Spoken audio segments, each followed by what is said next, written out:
Friends जय जगन्नाथ मु ममता किसी अंडर्स को आपण स्वागत जनाऊँगी। आज मुझे आउ एक नुआ हेल्दी और टेस्टी जलखिया नहीं आसी जो ता सागर गोटे चटनी आनी जोटा कि पिलाठू बड़ पर्यंत समस्ते खाइबे। ताहले चलतु ये जलखियाटा प्रस्तुत करवा। से मुझे गोटे कप सुजी नहीं से सुजीटा मुझे ग्राइंडिंग कर नहीं जेहेतु मोर मोटा दाना सुजी थिला।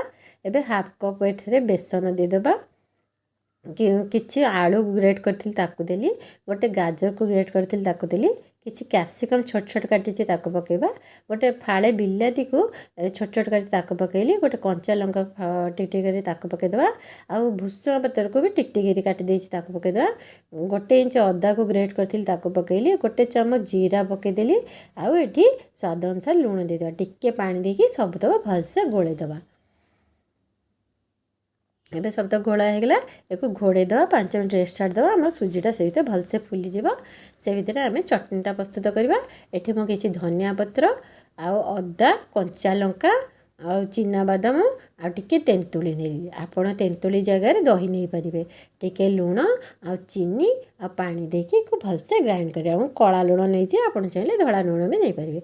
एबे आम ग्राइंडिंग करनी आसले आम चटनीटा रेडी है आपण मैंने चाहिए एमती भी खाली रे चटनीटा खाईपर चटनीटा भल स्वाद लगे आम के टिके चटनीर टेस्टा टे भल करने एथे गोटे तड़का दबा से मुझे सोरिष टिके बिरी डाली टिके बुट डाली भूसा पत्र और 2टा सुखिला लंका पकई गोटे तड़काटे प्रस्तुत कली से तड़काटा ए ढाल दबा आम तो चटनीटा रेडी आम से भी देखीदा 5 मिनट हो गला आम सुजीटा भल फुली जाइए। मो फाड़े लेंबू को चुपुड़ी तार रस बाहर कर देती से लेंबू रसटा को मिसेली आ 1/4 टीस्पून ए बेकिंग सोडा पकेली आम देखो लेंबू आ बेकिंग सोडा होकि केमती फर्मेसन होटे पानी देके सब तक भलसे गोलेबा टिके बैटरटा पतला करवा।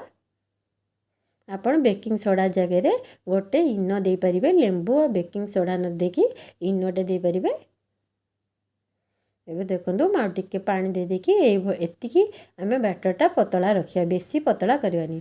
एबे पैनटा बसई दीची से टिके सोरिष पके देली आ टिके धला राशि पके दबा हेले हमर पिठाटा आहुरी भल टेस्ट लगबो।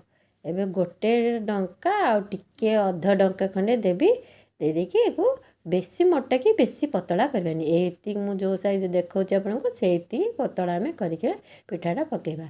आउ जेहेतु आम कंचा परिबा एथरे सब पकेचे तो पिठा से कंचा परिबा गुड़ाक पिठा भीतर जब सीझी जाइए से टिके कभर करदे 2-3 मिनट को कभर करदे आमर से कंचा परिबा सब भीतर सीझीज।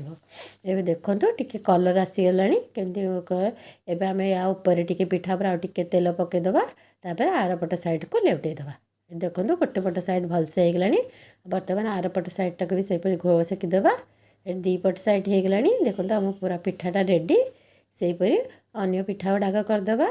एबे आमर पिठा को चटनी रेडी सकाळु हो कि संध्या हो जेकोसी टाइम रे आपण यही जलखिया को खाई पारिबे। अब छोट पिला मानक भी दे पारिबे जेहेतु से मैंने या भितर परिवा को जानी पारिबेनी आराम से परिवा न खातले को खाई पारिबे।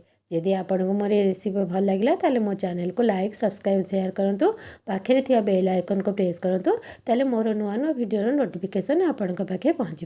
थैंक यू धन्यवाद कीप वाचिंग।